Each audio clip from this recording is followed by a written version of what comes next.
Hey everybody, I'm Curtis. And I'm Hannah. And this is Love at First Fright.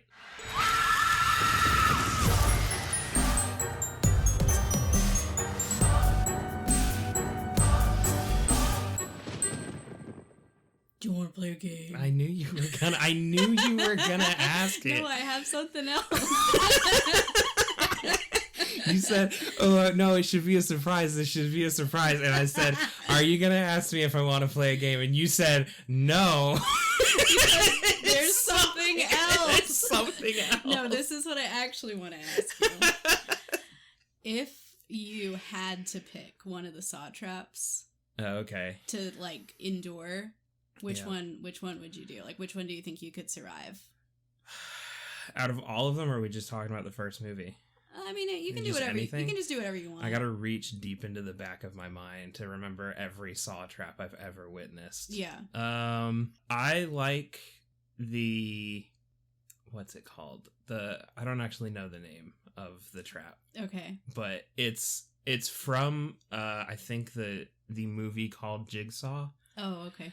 Towards the end where the two people and there's like the shotgun or whatever, and he tells them that the key to their like salvation is in the gun or whatever, and it's all double speak and everything. And this is me going into it with knowledge of I know who Jigsaw is and how he works, right? Sure. So because when we watched that one, I was like, don't shoot him. Don't do it. It's gonna backfire. It's not gonna be good if you do that. And then it happened. So I could do that one. You could survive that one? I think so. I think for me, the easiest trap to live through is probably any of them in Saw 5, but especially the one when the like explosives are rigged up in that one room and there's the tunnels that are shooting off to the side. Oh, and yeah. There's 4 tunnels and there's 4 people, but only 3 of them have keys. And for some reason they're like, well, somebody's gotta die, even though the tunnels are larger than an average New York City apartment, and all 4 of them could have fit into one if necessary. I should have said 5. That's a good one. I forgot about all the traps in 5. You're right. Literally any of them. They're all designed to be survived. They're all by everyone by if they all work teamwork. together. Yeah. That's fucking teamwork. I do remember, we're not going to talk about Saw 5 extensively in this one because we didn't watch that one. Nope. But I do remember that scene now where the one guy goes like super aggro and starts breaking all the glass. Yeah. And then everyone grabs the keys and gets into the things. And then he just like gives up and stands in the middle of the room and gets blown up. And I'm like, you didn't even try to get into any one of the other tunnels. And it would have been so easy. Yeah. They're so spacious. Yeah. And they just don't. But don't that's not the work point together. of the movie. He was sick and he didn't want to be healed. You know, he failed. He wasn't grateful for life. He didn't learn John's message. Yeah. Honestly, Jigsaw is a self-help guru. In a way. In a way. If you listen to Dr. Gordon, he's technically not a murderer. I know, right? Which is, I mean, maybe technically true. No. I mean, technically, he is a murderer. Well, is he a murderer, or would he be, you know, like, what's the one where you put people in knowingly dangerous situations? Like manslaughter? Something like that. Yeah, like, that's what I mean, is like, on a technicality, he's not a murderer. I don't think that's true. Because I feel like if I'm in a situation where I have rigged up a shotgun to a door handle, and when you turn the door handle and open it, the shotgun's gonna shoot you. Yeah. Like, nobody's like, oh, that guy killed himself. You left out the part where I did give you a cryptic hint about don't open the door. Yeah. When God closes a door, he opens a window. Exactly. So, and not a murderer. Yeah, not a murderer. Checkmate. He's off scot-free. They got nothing on him. I love that that's a recurring theme throughout the Saw franchise, where people are like, well, he's not technically a murderer. Yeah. And I'm like, okay. No, I think it's silly. That is a point of it, that it's everyone, not everyone, a lot of the people, is that he's technically not a murderer. they can see like the good in what he does. He has like this moral code. The moral code thing is more of like outside the movies, I think, but I hear a lot of people talk about that, and I'm just like, yeah, you're not watching the same movie. No. I mean, maybe for the first couple, you could make an argument that there's some rhyme or reason. I would say no, and we'll get into it. But it quickly just anything. I would say even in the first one, you can't even. I would agree. That reasoning is out the window. Yeah. We'll get into it. Yeah, because we are talking about the first Saw. Saw 1. Saw. Just called Saw. We seen Saw. See saw fly. we seed, we saw, and we conquered. I think we're having a collective stroke. I'm not. I'm great. Yes, the original Saw came out in 2004. It was directed by James Wan, who, of course, went on to become, honestly, like one of the most... Well, we've already done a James Wan movie on the show. We did the first episode we did was The Conjuring. Yeah, he's a real... I mean, I feel like at this point he's more or less a household name. Yep. So, I think most recently he's done the newest Aquaman movie, which I have heard pretty mixed to negative things about, but I'm not the audience for it. I also think we're just like superhero kind of fatigue at this point. Yeah, there's been too many. Anyway, that's a whole nother thing. Yeah, but he directed this, and his partner in the film was Leigh Whannell. Leigh Whannell wrote the screenplay, but it was based off of like a short film that Whannell and Wan wrote together. Yeah, I learned that several months ago when we were gearing up to go watch Saw X, and I got like deep into the Saw lore, and I read that, and I was like, that's cool. Yeah. So, written by Leigh Whannell and also starring Leigh Whannell. He plays the character Adam. But yeah, there's a couple of big names in this movie, actually, which I feel like is semi-rare for a horror movie. Yeah, I think so, particularly because, like, with horror movies, a lot of actors and actresses get their start in horror, and then they pretty quickly leave the genre. Like, if they find like any measure of success, unless they get locked in, right? Well, and that does happen. Like Jamie Lee Curtis is, a scream queen. Yeah, I mean, she did other stuff. She did do other stuff, but I'm saying like she's really well known in horror, and she doesn't like turn away from it.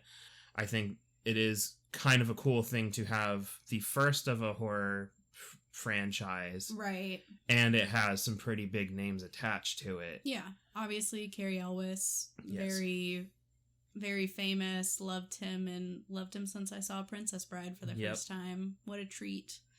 It's hard reconciling that's the same actor sometimes. Yeah, I know what you mean. I'll think about it and I'm like, no, come on. Not from that kind of goofy, charming movie to this. You're doing this?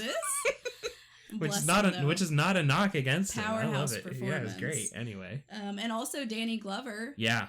Which I guess it's not as out of left field in terms of his career, because he's done some action, kind of adjacent stuff. But obviously a big actor, and to start at the first Saw movie, which was probably a big gamble from two Australian directors and writers that hadn't really made their name yet. So like these days, signing on to a James Wan movie wouldn't be a risk. No, I don't think so. I think he's established himself with successful franchises and titles and stuff like this. So if he wants you for a project, right, you're probably pretty secure in the fact that it's going to be well received, at least in like, if we're talking horror, horror community, right? Yeah. So I mean, there's other people in the movie. Of course, Tobin Bell is in this one, though he's not in this one as much as some of the future Saw movies. Shawnee Smith is also in this one. This is when we first meet Amanda. So if you've seen any of the other movies, she's an OG. She's been here since the beginning. Obviously, it was the start of a massively successful and beloved franchise. And also a lot of people sort of I think when people think about the horror term torture porn, yeah, this movie is often what people kind of trace that back to. Yeah. And it's interesting because I think, at least for the first Saw, and that's not to say that there wasn't gore and there wasn't torture, there absolutely was. Sure. But it wasn't when I think of the term torture porn, like what that brings up for me is something that's a lot more graphic and intense than anything we see in the first Saw movie. Oh, absolutely. I mean, I think it's Saw 3 where they have, I think it's called The Rack. Oh, God. The one where the I knew that's what you were going to say. Well, yeah. I mean, Saw 3 is miles. Way gorier. Yeah. Way crazier. It's way more over the top. And so, yeah, no, I mean, like, I understand. I think it's because, like, when Saw came out, there wasn't really like, a movie like it. Yeah. That had, like, come out before. So I understand people tracing it back to that. But if you compare it to, like, any of the other Saw movies, man, Saw is like it's pretty weak stuff. Yeah. I mean, I think it's also because, you know, it came out in 2004 and then just the next year after that is when we got Hostel. Oh, that's and fair. So I think there was just a period of time in the early 2000s where like this is what horror was. Yeah. No, that's... And I think Saw just happened to be one of the first entries, so it gets associated with it, even though I don't know that for the first Saw movie that's super accurate. Yeah. It's really interesting because watching it more recently, like I had first seen this movie years and years and years ago. But I've watched it a few times in more recent years, and it honestly kind of comes across more as like a psychological crime thriller than like a horror movie, if that makes sense. Yeah, no, I agree. I don't know that you would categorize this as just like horror, really. Like, and I fully acknowledge there are horror elements. I'm not trying to say, you know, it's not really a horror movie, but we're turning up. Actually. But I mean, I just think it has a different vibe from a lot of horror movies. You know, there's kind of a whodunit element. There's a mystery to it. You're trying to figure out all this wordplay and these puzzles, and you know, it's like there's like character drama of like trying to get into like the backstories of all these people and why they do what they do in a way that just feels different. It's not like a slasher. Yeah, there's not like a guy with an axe coming after him. There's not some supernatural ghost thing possessing people or killing people. And it feels different from even something like Hostel, which people kind of associate it with because of that mystery element to it. Yeah. That Hostel doesn't really have. No, Hostel has like I think a little bit of it in like figuring out like what's going on kind of a thing, but it's not really like a whodunit so much. No, it's just like a how do we get out of this? And then at a certain point Hostel definitely turns it up to 11 with the gore and, you know, a lot of the more torture porn aspects of those kinds of movies. Anyway, so the basic plot summary, if it's been a while and you need a refresher, is that two men, Adam and... Two guys. This summer. Adam and Dr. Gordon, played by Leigh Whannell and Cary Elwes, respectively. They wake up in a, you know, dirty bathroom, chained to some pipes. No idea how they got there. Yep. And quickly realize that they are being held captive and they are playing some kind of sick game of the person who put them there. Yep. And the framing of all of this is that they have a time limit where Dr. Gordon's game is to kill Adam before the time is up. And Adam's game is, I guess, just don't get killed. It's just kind of hang out. Just sort of be just around. Vibe, I guess. Yeah. And the consequence is not only their own lives, but Dr. Gordon's family has also been held captive. So if he doesn't comply, the consequence for him will be that his family is killed. Yes.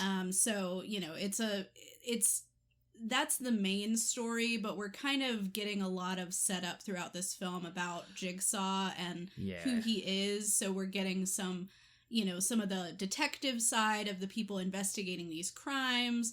We're getting one of the survivors of the traps, Amanda, and her perspective on it. So there's some back and forth and some, you know, different timelines and things going on simultaneously to try to figure out this mystery of who is Jigsaw, why is he doing this, and how do we get it out.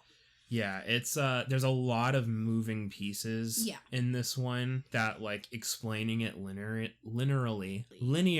That, there we go. Oh my god. Linearly.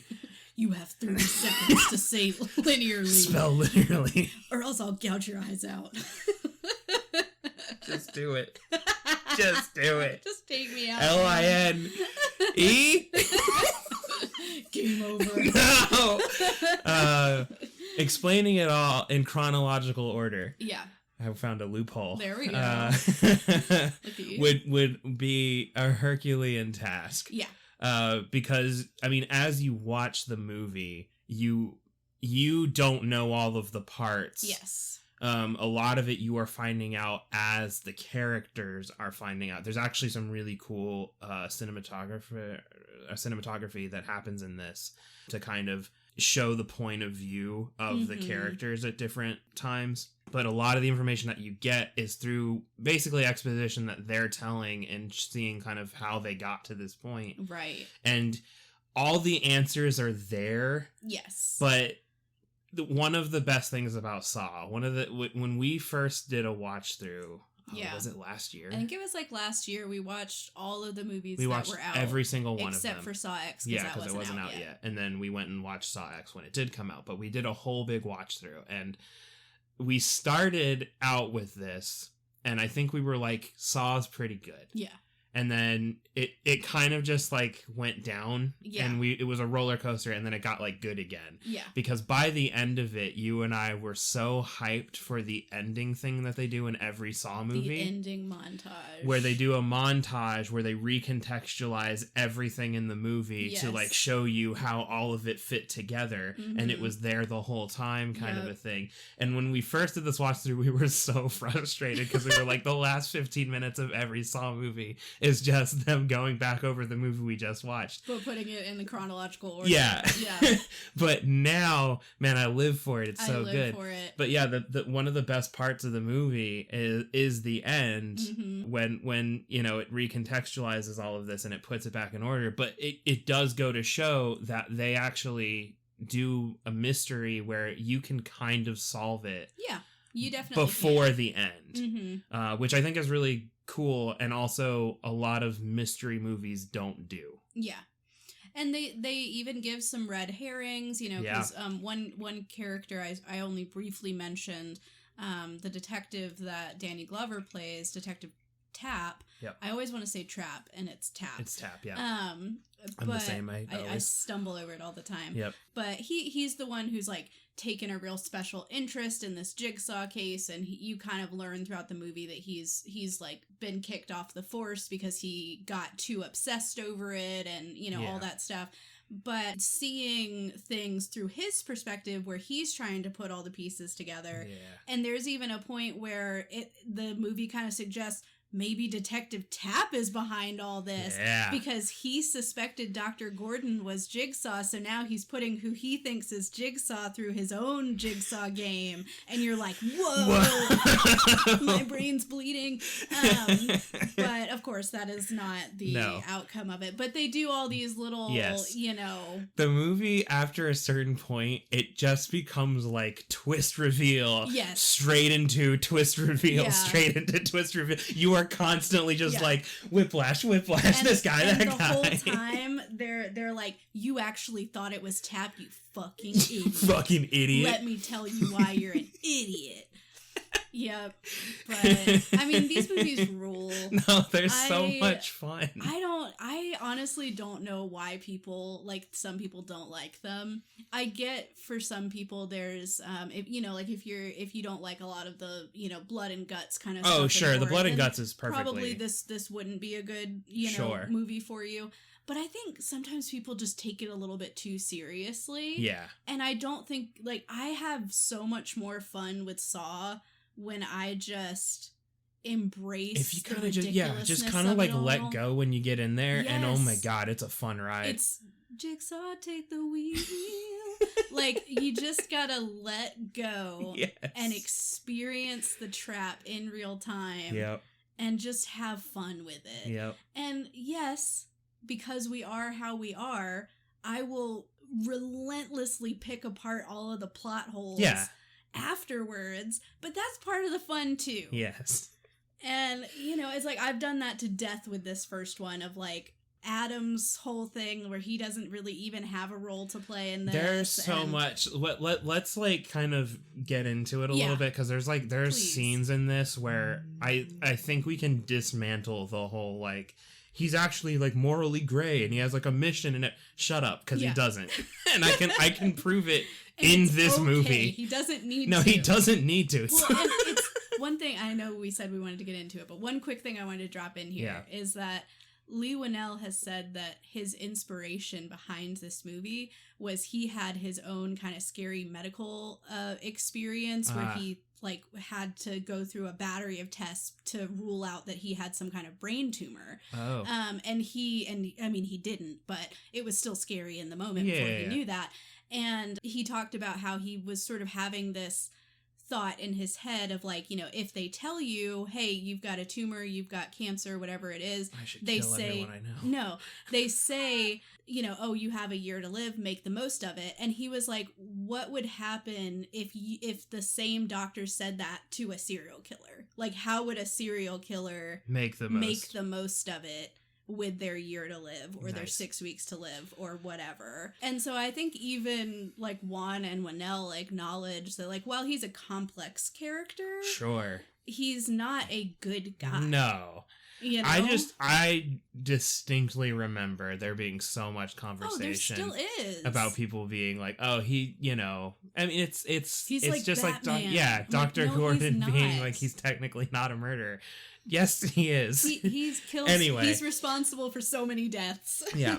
So anyway, Jigsaw orchestrates this whole thing, and there is so much backstory as to why he's doing this and how we even get to this game that isn't revealed until way later in other movies. So we can't get into all of it. We'll be here for 8 hours talking about all of this. I feel pretty confident that we're gonna work our way through this franchise. We absolutely are. So we're gonna keep it just to what they show us in this movie, and I know for some people who have seen the franchise, you're going to think, oh, but Hannah, you're leaving out important context. You're leaving out the most important part. But the issue is they didn't give us that context. Yeah, so we have to take it for what it is. So we're taking it as it is. Yeah, so he orchestrates this game, and this isn't the first game that he has put together. No. We find that out through Detective Tapp and company investigating the murders after Dr. Gordon and Adam, yes. Wake up and they start talking about it, and Dr. Gordon kind of like is like, oh, I think I know who's doing this, and then they get into it, and we get some of these other traps. There's a guy who has to crawl through some razor wire because he was cutting himself. And in order to show that he actually wanted to live, he had to cut himself some more, I guess. I don't know. Climb through some razor wire, and then there was another one, which is one of the first points we're going to bring up. We're going to come back to this.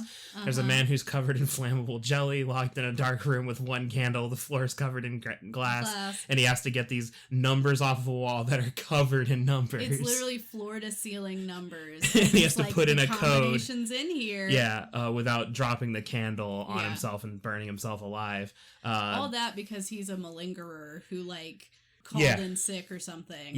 Then we have Amanda's trap, which is the iconic reverse bear trap, which I think everybody knows. It's weirdly iconic. It doesn't kill anybody until way later in another movie. Yeah, and I mean maybe it became iconic because she was like, you know, the sole survivor up to that point.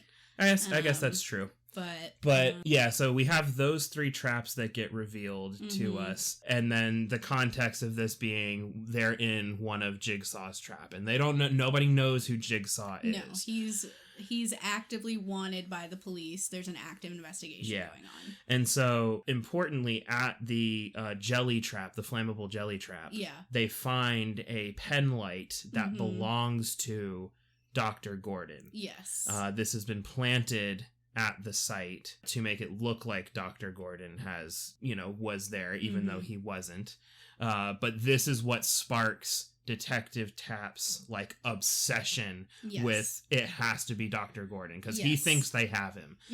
But he has an alibi. He is about to have an affair with I guess an intern, because he's a doctor. Yeah, I'm not sure. I guess she's an intern or nurse, something like that. Someone who was, beneath him in terms of the power structure and everything at the hospital. But he's about to have an affair with her, but he ultimately doesn't. And then where Adam comes into play is he has been hired to take photographs of Dr. Gordon. Yeah, he's like a PI who, he gets photographs of, he says like, rich husbands cheating on their wives for their divorce attorneys or whatever. So that's kind of how they're connected, just a little bit of the threads. Again, to get into like this fully, we'd be here for as long as the movie is, going scene by scene, and we're not going to do that. That's just, it's crazy. You got to go watch it. I don't want to do that because you need to watch this movie. Yeah, you really do. But so that kind of gives like the basic framework for like why they're here and some of the moving pieces. There are some other characters. There's a guy named Zepp who works at the hospital. He's also been roped into one of the games. He's actually the one who's kidnapped Dr. Gordon's wife and daughter. Yeah, and that's part of his own game. He's having to do this in order to survive his own game. He's not just doing it just cuz. Yeah, because, again, Jigsaw's put him through that. He's his own game, like you said. And then, I'm trying to think, there's other, like, pieces that connect to this, right? Well, I mean, because the whole thing with Tapp is that he thought it was Gordon. He became obsessed with the case. And again, the way that this is all presented, you're not really sure what's happening, like, contemporaneously, what's happening in the past. But we get some backstory as to, like, why Tapp really went off the deep end, which was that he, discovered a clue in looking over, some of the evidence from these previous traps. Yeah. And it leads him to this, kind of workshop that Jigsaw is set up in. And he and his partner, Detective Singh, go to investigate. Yes. Don't tell anybody where they're going, I guess. For some reason. And they're right. This is the workshop. Yeah. But it's not as simple as... No, he has set up another game there for a guy when they have gotten there, and so then they try to ambush him. So he turns that on as a distraction so that he can get away. Yeah. And in the process, he cuts Tapp's throat, and then he also lures Detective Singh into...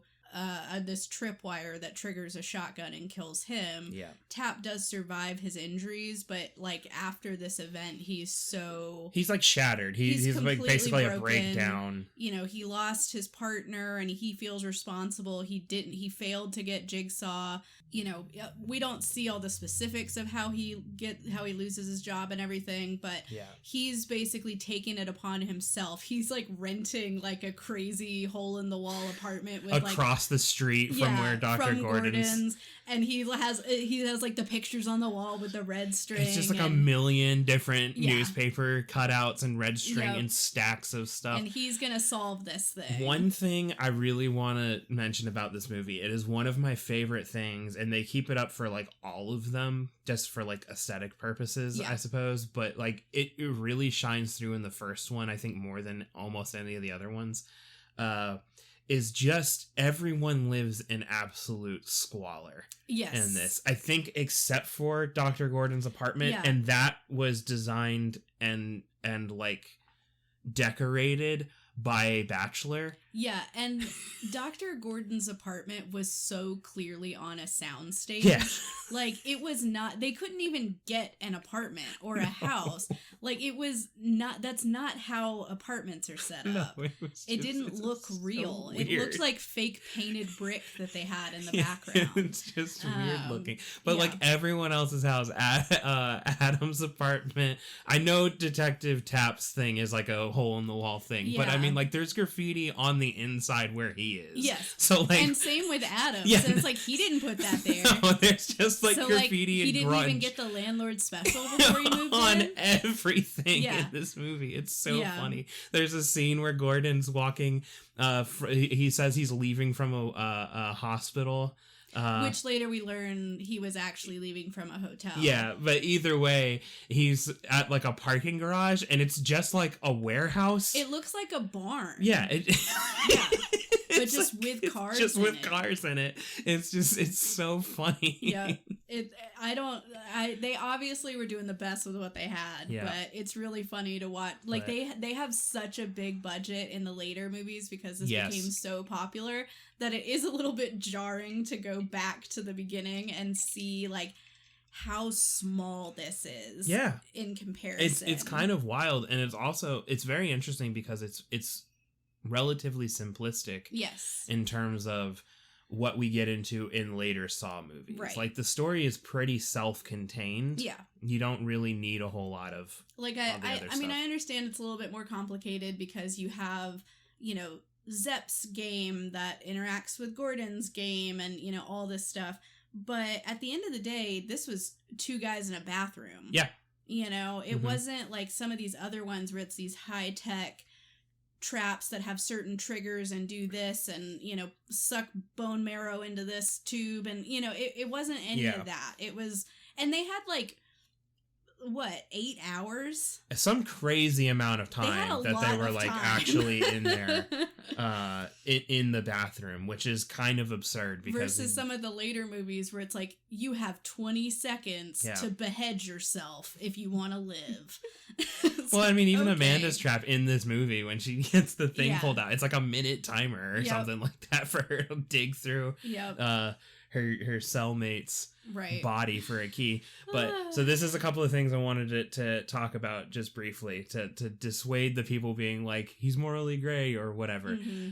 The jelly guy, the jelly trap guy is an insane pick for somebody to go through one of his traps because he says in his reasoning for putting him through this is that he claims to be sick, but he's like up and moving around. Yeah. But we don't get into the specifics of what he claims to be sick with. So it kind of sounds like maybe he just called out of work for a little bit. And Jigsaw was like, at no. At worst, he's committing like health insurance fraud. And boo fucking who. Like.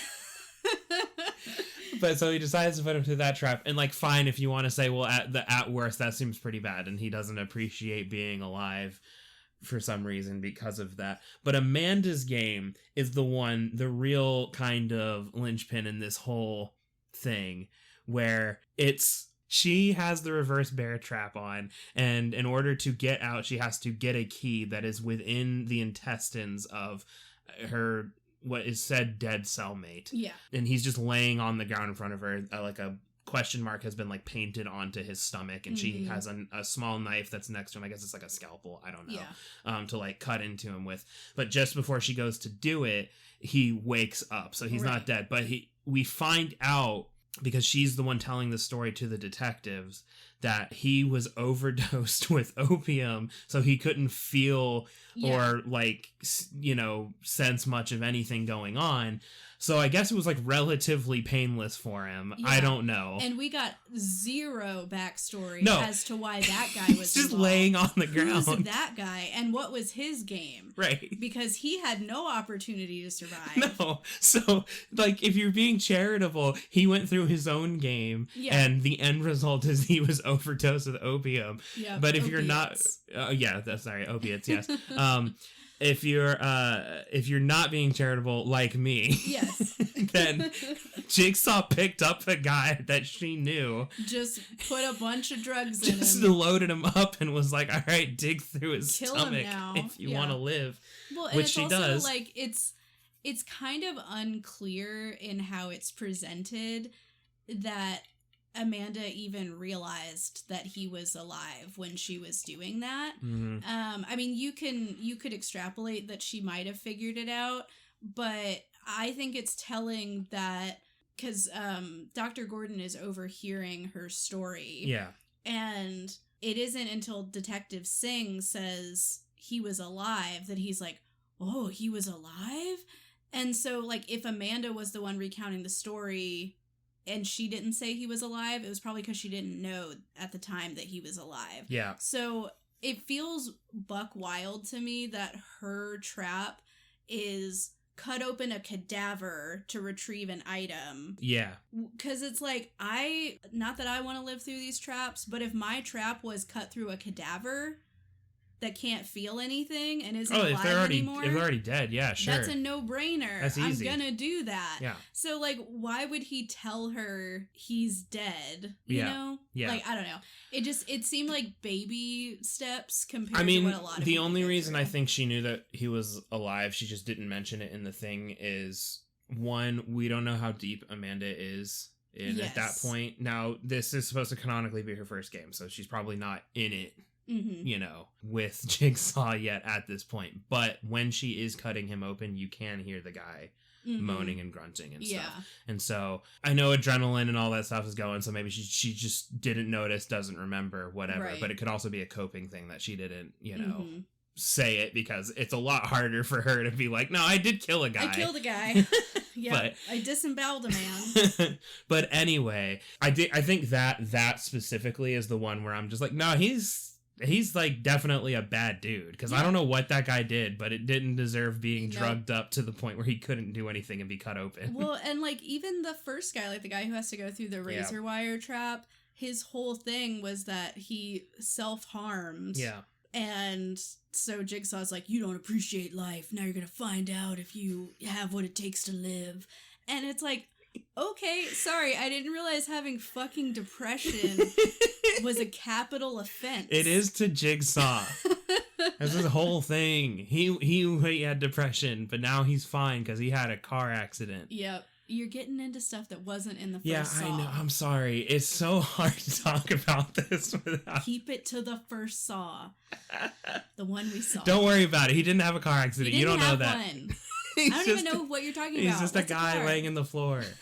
But yeah, so I mean, to kind of jump, I guess, to the end of this thing, the big twist reveal is that Jigsaw was in the bathroom the whole time. Yes, there was a dead man in the bathroom halfway between Adam and Dr. Gordon. And when they got their tapes originally that gave them the instructions for the game, Jigsaw says that this guy had a bunch of poison in him. What can you do when you have a bunch of poison in your blood except, shoot yourself? Yep. So he has a clear gunshot wound in the back of his head. He's got a gun. He's got a tape recorder in the other hand. So the whole time this guy has been here, and we've just assumed he was a prior victim. Yep.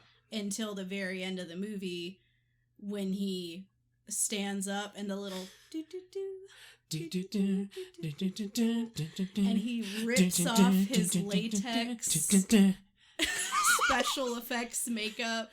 And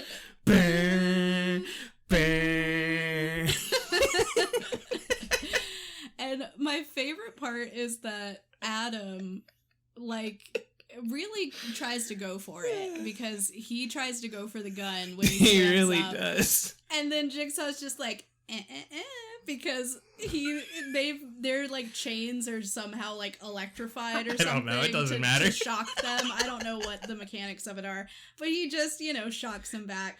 Yeah. And he's like, the key for that chain was in the bathtub. Yeah. But we know from the first moment of the movie, the first shot of the movie before we see anybody else, is we see a key on a little light. On a little light keychain thing resting in the bathtub, and as soon as Lee sits up, it starts draining the tub and it just goes down the tub. So he had no opportunity. He wasn't even conscious and awake when that key went down the drain. So anyone who's like, well, he's still, there was a way out. No, there fucking wasn't. Yeah. There wasn't a way out. Yep. No, it is kind of ridiculous, because he just kind of very nonchalantly says the key to that chain's in the bathtub, and then he goes to to leave, the whole time the coolest theme music in the entire world is playing. Yep. We're headbanging, we're twerking. We get the whole recontextualization of every scene. Everything's coming together. And then we get the iconic, he turns the lights off, the green light flowing in, you know, backlighting him. Game over. Just closes the door. And it's just black. It's on, you know, it's over. Adam screaming in the darkness. Yeah. No. Yep. We do get some, for anyone who's worried, we do get some more resolution and context to that whole thing later on. Mm-hmm. But we're only talking about Saw 1 today. Yeah. But Dr. Gordon doesn't get locked in the bathroom. He, at some point during the whole game, they find a couple of hacksaws. Mm-hmm. And at first they try sawing through the chains. Right, but these are like heavy duty chains. Yeah, significant chains. And so significant, in fact, that Adam ends up breaking his hacksaw trying to get through it. And Dr. Gordon realizes that the saws are not for the chains. They are so that they will saw through their own feet or legs or whatever. And by the end of this, because things have transpired the way they have, basically they ran out of time because they were talking. They tried to trick. Yeah, they tried to do a thing where they made it seem like Dr. Gordon killed Adam, but they didn't know about the shock through their so that's how they checked, is they did the buzz to see if he would react, and he did. Yeah. And so they knew that Dr. Gordon hadn't killed him. Yeah, but so by the end of this, you know, they've run out of time. Zepp's instructions were that if Gordon hadn't killed Adam by 6 o'clock, that he was to kill his Gordon's wife and daughter. So he goes to do that, but then a struggle breaks out because the wife has like managed to get free a little bit. Yeah. And then Tap shows up because he hears gunshots going off, and this starts a whole the place out. Yeah, this starts a whole chase scene between Tap and Zepp back to where the bathroom is located. Mm-hmm. We don't ever really learn where that is. It's like underground somewhere, but we have no idea, you know, the context of any of this, which is a theme throughout all of the Saw things. He always has these weird locations. But anyway, you know, Zepp goes to do that, but she ends up getting away with the daughter and everything. So then he's like, well, I gotta go kill your husband now. So then that leads to the chase back to the bathroom. So he goes in there, and while this is happening, Gordon loses it because he's on the phone. There was a phone in one of the boxes that he finds, but it can only receive calls, not make calls. And he overhears the struggle. And he thinks the worst is happening. He's like, my family needs me. So he snaps, and he's screaming and crying. He cuts it. That's when it happens. This is like really the bloodiest. Yeah. Well, no, this is actually not the bloodiest scene. I would say the bloodiest scene is probably when Detective Singh gets killed. Yeah. I would say that's actually bloodier, but it's the second bloodiest scene. Yeah, they don't really linger a lot on the cutting. They do a lot of, you know, close-up shots of his face, so you can see like his turmoil and his anguish and pain and everything, but we're not seeing a foot get cut off. Yeah, you never see the bone. He doesn't do what I'm surprised they didn't do, honestly, where he like holds up his stump or just like the foot, you know, out of the shackle or something like that to like really gross people out. They don't do any of that. You don't actually see the foot. Because he kind of wraps it around. Yeah, he makes like a tourniquet. And he's got his shirt over it. Yeah. So. But he cuts off his foot. He grabs a bullet that was in one of the box things that he got or whatever. And he grabs the revolver that, you know, the dead guy, quote unquote, on the floor is holding. And he shoots Adam. In the shoulder. But it, you know, at the time it kind of looks like he just kills him, and then that's when Zepp shows up. And prior to that, Zepp and Tap had a little spat there. Yeah. Tap caught up to him, and they were wrestling. And describing this is a little weird. Zepp's up against the wall, facing the wall, and he's trying to like aim the gun backwards, and Tap is behind him, also trying to struggle with the gun, and Zepp ends up like ducking down at the last second, and then the gun kind of like forcibly goes down, almost upside down, and then goes off, and it shoots Tap, killing him. Presumed dead. Presumed dead. And Zepp gets away. He goes to the bathroom, and then he sees that Adam has been killed. He kicks him to check, and then he's still going to kill Gordon anyway, because Zepp's whole thing is he had poison going through his veins. Yes, he's on a time limit. He needs the antidote. Yes, so he has to do this. But just as he's going to go do that, Adam gets back up. And takes down Zepp, and then uses the back of a toilet lid to bash his brains in, killing Zepp. And then they have a really heartfelt moment, Gordon and Adam. I will say, and I had kind of forgotten, I always do forget how at each other's throats Dr. Gordon and Adam are for like the vast majority of the movie. And then after this scene where Adam has killed Zepp, he's been shot in the shoulder, Gordon's missing a foot, and they're like gripping each other, like the back of each other's heads. It's like a World War I trenches scene. Yes. It's literally like, tell her yourself. You're gonna get out of here, man. Yeah. Don't think like that. And I'm just like, where did this fucking come from? It's so funny. This guy was your mortal enemy, Nate, 15 minutes ago. Yeah. But Gordon's all pale because he's losing a lot of blood, and he's crawling out of the bathroom saying, "I'm gonna come back for you. Like, I'm gonna get somebody." And then Adam, this is how we learn Zepp is in his own game and everything, and that he wasn't the one orchestrating this, because up until this moment we think, okay, Zepp is behind all of this, right. And he pulls out a tape recorder that Zepp has on him and plays it. And we learn Zepp's kind of game. And then while he's listening to this, or as it's concluding, that's when Jigsaw gets up. His name's John. He stands up and he's like ripping off this weird latex stuff from his head. And the key to that chain is in the bathtub. Mm-hmm. And it's so good. It's so it's so good. The best thing about this movie is it really does start as this like gritty mystery, and it keeps building like that. And then there's the moment with Sing, I think, is a release point where you get like some action and then build up, and then like a big explosive thing kind of happens. A lot of the murder scenes from earlier when the detectives are looking over them are interesting, and like the way they film them is like that very early 2000s, like I'll just give the example that they do in the movie when they're talking about the razor wire thing. They're kind of reenacting it with the guy that's in there, and he's like just thrashing around like rapidly in it. They do those shots where it's like they simultaneously speed it up, but they also remove frames, so it feels like super choppy, like you're only getting every couple of seconds of it. And so it's very frantic, high energy, and it, looking back on it now, it's just kind of silly, but like at the time, I understand why. Because like when you like there was that one scene they do that same effect pretty consistently throughout the film, and when they did it in Amanda's Trap, it's really interesting because her moment is after she has stood up from the chair and, the timer has come on loose, and she's not even doing anything. She's just like gripping her head and like moving around. The camera's spinning around her in slow. And she's just like, oh no. Just freaking out. Is not even doing anything. It's relevant. So funny.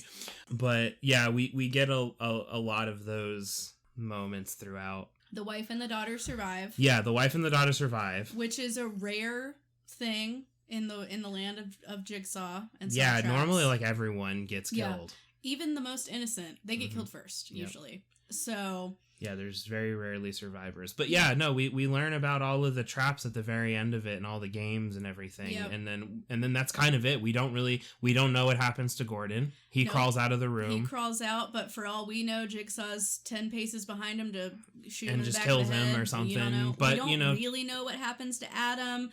The suggestion is basically that he's just gonna like slowly starve or dehydrate. That's his tomb. Yeah, but we don't know. Yeah, there might be more to it. Yep. But yeah, it's it's simple in terms of the traps and the mechanics of the traps. It's complex in terms of like the relationships and it's very there's a lot of threads that connect to all these things. But kind of what I was saying before was that like the movie is very good in my opinion of building up and building up and building up until you get to the end where you get this release. Because if you think about when Gordon cuts his foot off, right? That's kind of the big climax of it. We're getting reveal after reveal after reveal, then a big, struggle and gunfight between Tap and Zepp, and then a chase really quick. And it's not like a big explosive chase. It's pretty tame as far as a chase goes. But then Tap gets killed, and then Zepp comes in the room, and then Zepp gets killed, and then Gordon's already cut his foot off, and it's just kind of like building and building, and it feels like all of this momentum to get to this big thing, and it actually feels like really good payoff, and then the very ending of it is just game over. Yeah. And you don't really get a lot of resolution on a lot of the characters. I mean, a lot of it's just left up to your interpretation. If they had never made another movie, we would never know. The wife and daughter survived, but the only way they had to reach Dr. Gordon was through a phone that he could get calls, and he left the phone. He doesn't have the phone on him. He crawled out of the room, and Tap was the one who followed Zepp to this place because he's not a police officer anymore, and he's kind of lost it. At this point, he hasn't told anybody where he's going, so nobody knows where this is. So even though Gordon crawls out of the room, even if you think Jigsaw just walks past him. Yeah. I mean, how would he survive? Yeah. Like, yes, I know he tied a tourniquake, but he's already wrapped. Well, and he says himself he's going to bleed out if he doesn't get help. And so, I mean, unless there's help on the other side of that door. There's an ambulance just waiting. Yeah. Which would, honestly, if Jigsaw did that kind of stuff, I might be okay I could see it. I would be like, okay, if there is a full-fledged EMS team on the other side of that door, sure. It's in the psych ward of a hospital. Yeah. So you just go right in. You just immediately right go. Inpatient. You funneled right through. But yeah, no, it closes and Adam's just screaming and that's it. I mean, that's the movie. And it is kind of just like, there's not a whole lot of resolution, but at the same time, you're like, I'm not mad at it. Yeah. Well, and I think they were wise to leave it more open because like we've, mentioned, and I don't want to get into it, but in other movies, we continue to go back to this first story. We continue to see more of this that we didn't see originally. Yeah. And that's a big thing with Saw in general is that, people always joke about Jigsaw playing the 5D chess and all that stuff. And I mean, that is how these movies are. Like the plot lines get increasingly convoluted. And there's more and more connections and weird plot twists upon plot twists.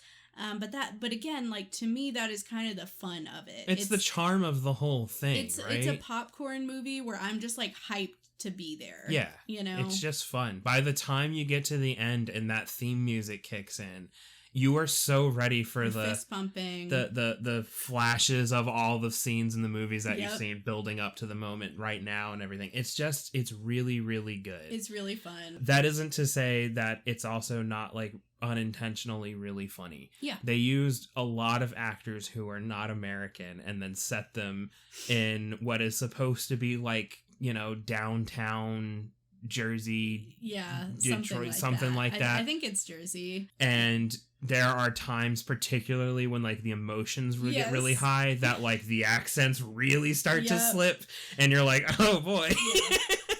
I mentioned it when we were watching it, but I still can't get over the fact that Leigh Whannell, his performance in this, he delivered lines like an anime protagonist. There are certain lines he really does, though. It sounds like an English dub of an anime, where it's this like very like scrappy, like, oh, now I figured it out. And it's just like, what the fuck are you talking about? I think what doesn't help with it is that like a lot of the times when he specifically sounds like that, he's not on screen. It's like showing Dr. Gordon and you hear his Adam voice in the back saying something, and he says it in that tone of just like, I've got it. Yeah. It's so funny. So weird.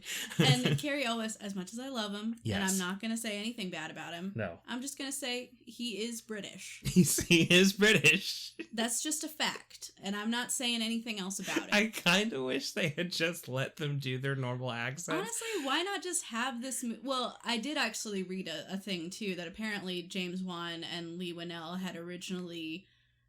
tried to sell this movie to like an Australian production company, and they didn't get any takers, so they redid some stuff and brought it to the US where they thought it would be more readily accepted.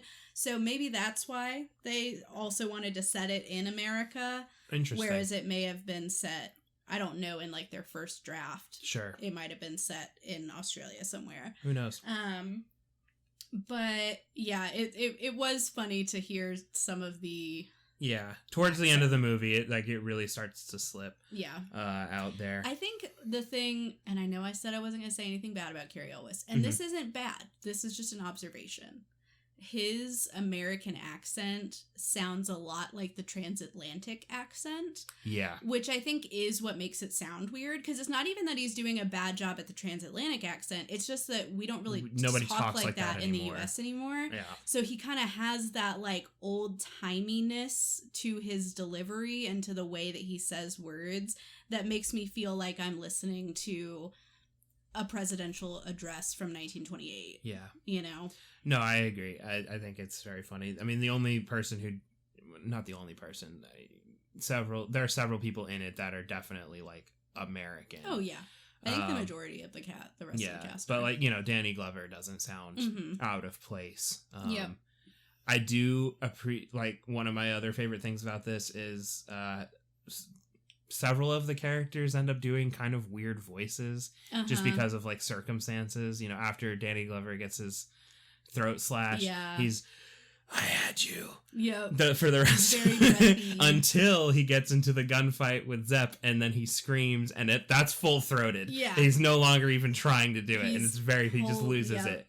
And then the iconic Jigsaw voice, the Batman-esque, it's so funny. Even Dr. Gordon towards the end of it, he's doing kind of a weird thing. I think particularly Cary Elwes's like accent and stuff really comes out when he's like trying to be sad about things. Then you really hear that like faltering a little bit, and it gives the whole project kind of the feel of almost an indie film. Yeah, and I mean, to be fair, like, I don't think it was a big... No, it wasn't, it was small, and it could have really gone in any number of directions. Yeah. I can see an alternate timeline where Saw didn't get made at all, or if it did, it wasn't going to become this blockbuster franchise. You know, I think the stars really aligned, and I think it's for good reason. Like, I know I've kind of presented my feelings about this as it being, like, vapid, and so it's just like fun to watch, and while that is somewhat valid, you know, I think that there is an element to this of like, it's ridiculous and you just have to accept that, but there also is like, you know, there's a lot of creativity to these films. There is a lot of really strong character development. There's a lot of compelling character work. Yeah. There's a whole range of acting, from really, really good performances to very B horror movie performances. Yes. So I can't really even say like, oh, it's all bad acting or whatever. No. I think these are well-loved films for a reason. Yeah. And yes, some of it is just, it's fun to have these crazy stories and these crazy... No, it really is. Everybody loves a villain who's 25 steps ahead. It's so fun. It really is part of the fun of Saw, is when you get to the end and seeing just like how he planned it all out. Yes, he knew exactly what you were going to do. Yep. He knows that if he puts up an option where you can go left or right, he knows which way you're going to go. Yep. He knows. And he always knows. And he he's always will. Right. It's very good. It's very fun. Did you have like a scariest moment of this one? I actually do. Okay. I don't think it's a super scary movie personally. Sure. I think it's more like, you know, gross at parts or whatever. But I agree. I genuinely, every time it hits me, there's two scenes that really get me, and they're both the pig. One of the sort of disguise that the person who's kidnapping Gordon and Adam wears is this like disturbing looking pig mask and a trench coat. And the first time we see Pig, it's in one of those like fisheye dome mirrors in the parking garage. Yep. So it's already kind of a weird distorted view. And Pig is getting out of the back seat of Gordon's car and like slow spider crawling across the ground, and it's genuinely so disturbing to look at. Yeah. It's like, if I were to see this in that mirror as I'm trying to get out of a parking garage, I would absolutely full on shit myself. It is like, that would be the most disturbing shit ever. Yeah. And then I love the other pig scene where they do the iconic thing of the only light source is the flash of the camera. That's my scariest moment of the movie is with Adam. So he's returning to his apartment and trying to develop some of the films that he's taken of Gordon. and he passes out at one point, and then when he wakes back up, like, there's no power in his apartment. He tries to get a flashlight. There's no batteries in it. And so, as you said, the only light source that he has is the flash of a camera. And so he's walking around his apartment because he heard a noise, like a door close, and he's, you know, trying to figure out who's in there, and he's just snapping photos. Every few seconds, you just get the flash. Yep. And then one of the times, Pig jumps out from the closet, and Pig gets you. And it's so it's genuinely terrifying in that scene. Hate when movies and video games do this to me, especially video games, because I'm a little baby and I don't want this because I know it's going to be a jump scare. But yeah, anytime they do the every couple of seconds you get the flash, I know I'm about to. They did that in The Devil in Me. Yeah. One of the remarked characters on it at the time where I was like, this is a freaking freaking nightmare. I don't think it was as effective in that one because of the way that the camera angles are, but that's the game. So whatever. But I do agree. I do generally think that specific kind of, like, you can only see for very, like, 2 seconds. Or like is it the second Last of Us, where they have the mechanic where every so often the flashlight falters and you have to, like, shake it. There's a video game that does that. Oh, I can't remember what video game that is. I know exactly what you're talking about, though. Yeah. There is one where the mechanic is like it can, like, do it like goes off, and I think it might be Last of Us or Last of Us 2. And like that stuff creeps me out too, because it's just like your light being your only thing, and like that is my freaking lifeline. Don't take my lifeline from me. Very good. But yeah, I love both those scenes with Pig.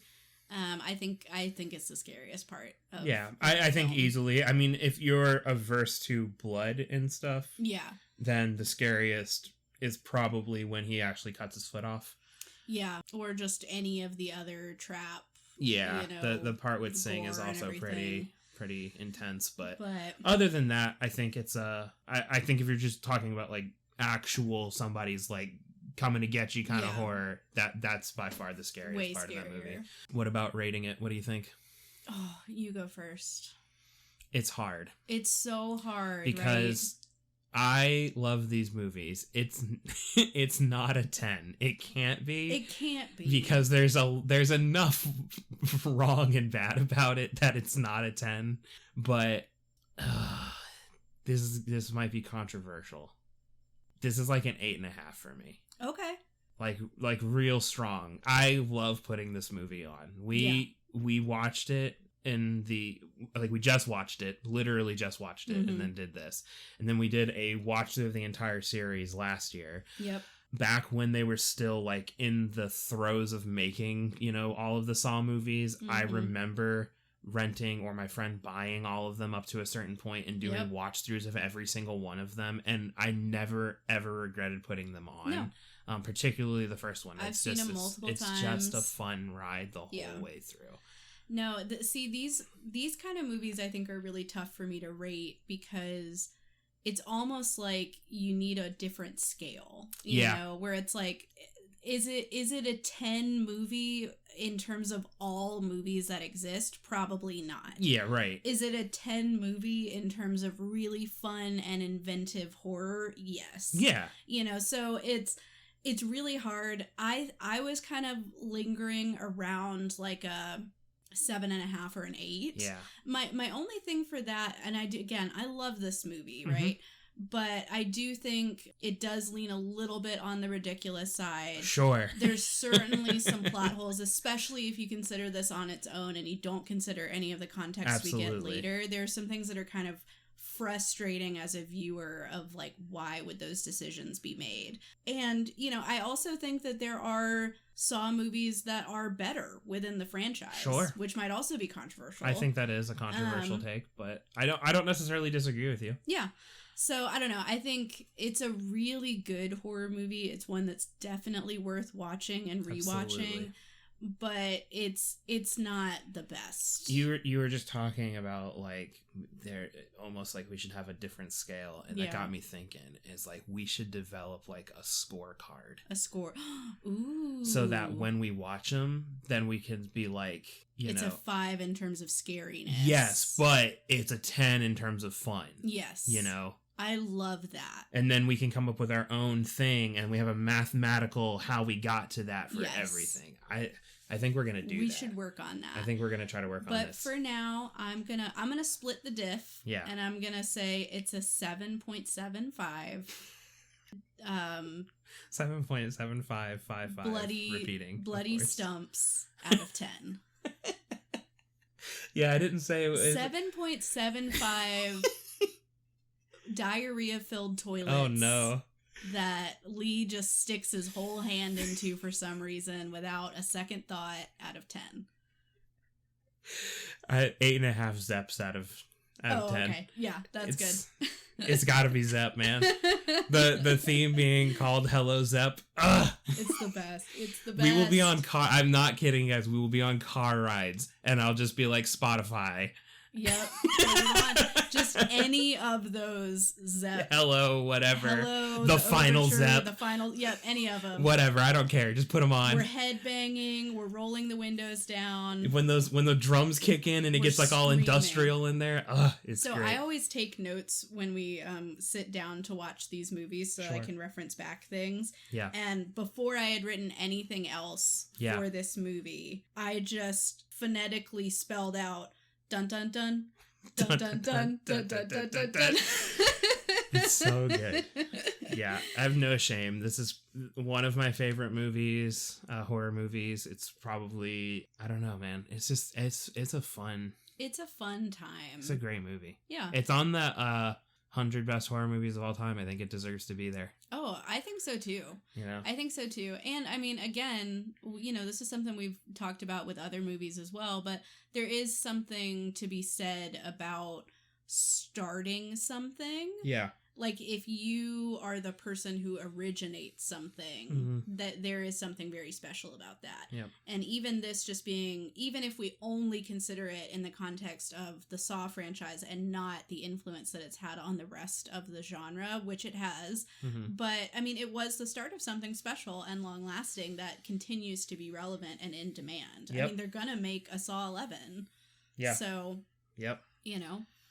No, I mean, I think even if you look at the trend of the Saw movies, I don't always look at cinema scores for things. I don't necessarily find it to be the most useful in terms of whether or not I'll like a movie, but I just find it interesting sometimes. But the first Saw movie got a C, but then like almost every other movie in the Saw franchise that came after it was like a B- or above. They never got to an A, but that's also really hard for horror movies to get. Yeah. But like, my point is I don't think people expected what was going to happen in this when it came out. But then after this movie, every other Saw movie, people knew what they were going into, and they loved it. There's kind of a formula to it, but it's a magic formula. Yeah, it's good. They got lightning, and they still got it. Yeah. Anyway, I think that we've talked enough about it. If like I could keep going forever about this movie. I know, but we're already like longer than we normally go. Just because I've got doing it. So watch the many movie. Just watch it. it. Close your eyes during the scary parts. Yeah. And just watch it. Just look into Carrie Elwes's baby blue eyes. Write me an email. Lost in them. Write me an email and tell me you're gonna watch it, and then I'll come and like audio description the movie. You can put it on mute, and then I'll just tell you what's happening. Yeah, and I'll do all the voices. Yeah, it's worth watching. I gotta save my family. That's exactly what he sounds like. Oh my god, it's like I'm there. It's like you're there. Yeah. Carrie Elwes. But we should wrap it up. Yes. We do want to let you know that next week's movie is, I can't roll my R's to do a drum roll. Yep, that. It is Wreck. Yeah. The found footage zombie movie. Yeah. Really excited to watch this one. I love Wreck. So if you haven't seen it, definitely worth a watch. I am unsure if I've seen it. I think I have, but it was a long time ago. Like, I was still in high school when I saw it. I might have also seen... There was an American remake of it called Quarantine. And that might be what I saw, but I can't remember. I described what I saw to you one time, and you said, that sounds right. Yeah. but which version of it I saw is up for debate. Yeah. So we are doing the original one. It is a foreign film. Yes. So, it'll be subtitled. I don't know that I've seen the remake, so I can't really speak to whether that one's worth watching. Sure. I do think I'm excited that we're going to do some found footage, because that's a subgenre we really haven't touched on so far. Found footage is cool. But yeah. Or it can be cool. I'll say that. I've seen a lot of found footage There's movies. Some duds. But anyway, as a reminder, you can send us an email at firstfrightpod@gmail.com. Feel free to send us your feedback, your suggestions on movies. Yes. We're always adding more to our list. Yep. You can also follow us on social media. We're on all the major platforms at First Fright Pod. And just to pat my own back, I make little memes for every episode. Yeah. And I want likes. Give her likes. I need she does. She basically runs the social media aspect of it, and so she makes the little things for I make the little memes. Facebook and Instagram and everything. So if you're not seeing those and you want to see them, get on one of those platforms and go look at them. They're funny. Yep. We also recently got it so that there's a Q&A thing on Spotify now for the episode, so you can actually leave I think it asks just what did you think about this episode, but feel free to use that as a review thing and write a little comment or whatever on there to let us know how we're doing. If you don't feel like sending an email, good, bad, or indifferent, it's all helpful. Just let us know. And as always, leave a like, comment, or rating on anything that you can. Everything helps. Yeah, and tell a friend. Yeah, tell a friend. As always, scare well, and see you next time. Bye-bye.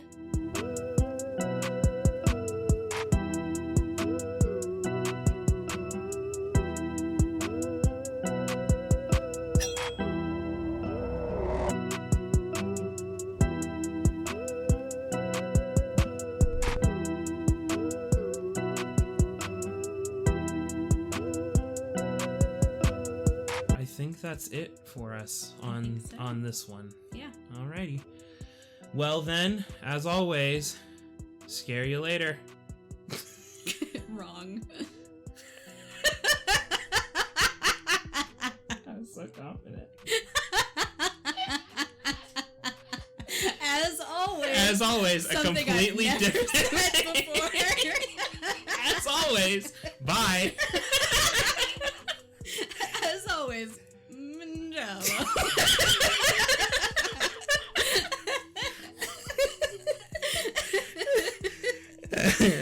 As always, I'm your anchor. Jesus Christ. What is wrong with me? I don't know. You want another try? I guess.